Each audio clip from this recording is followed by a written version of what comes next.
പണ്ടത്തെ കാലത്തിന് പ്രത്യേകത എന്താണ്? ഒരു സ്കൂൾ എന്ന് പറയുന്നത് ഏതാണ്? LP school, UP school, high school, അങ്ങനെയാണല്ലോ പോയിക്കൊണ്ടിരുന്നത്. ഇന്നത്തെ കാലത്ത് എന്താ പറയുക, 1ാം ക്ലാസ് തുടങ്ങി +2 വരെ ഒറ്റ സ്കൂൾ, ഹയർ സെക്കൻഡറി സ്കൂൾ എന്ന് പറഞ്ഞാൽ ഒറ്റ സ്കൂളായി. സ്കൂളിൻ്റെ പ്രത്യേകത എന്താണ്?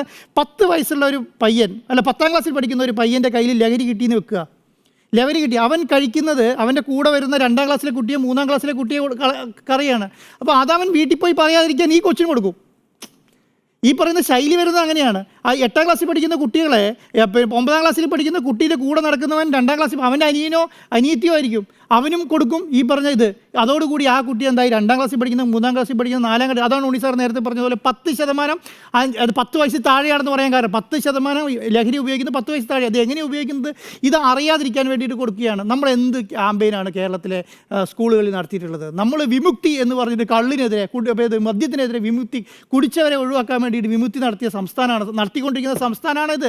ആ സംസ്ഥാനത്ത് വിദ്യാർത്ഥികളെ ലഹരിയിൽ നിന്ന് പിന്നോട്ട് നിർത്താൻ വേണ്ടി എന്തൊക്കെ സംവിധാനങ്ങൾ ചെയ്തു? നമ്പർ 1, നമ്മളൊന്നും ചെയ്തിട്ടില്ല ഈ സമയം വരെ.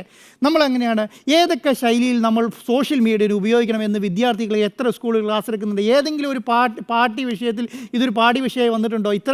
ഈ അവസ്ഥയിൽ കേരളം എത്തിയില്ലേ? നമ്മൾ എത്തിച്ചിട്ടുണ്ടോ? നമ്മുടെ ബുക്കിംഗ്സ്, പാഠപുസ്തക സമ്പ്രദായം എന്ന് പറയുന്നത് 1988-ലും 90-ലും 95-ലാണ്. ഇപ്പോഴും നമ്മൾ കവിത പഠിപ്പിച്ചുകൊണ്ടിരിക്കുകയാണ്.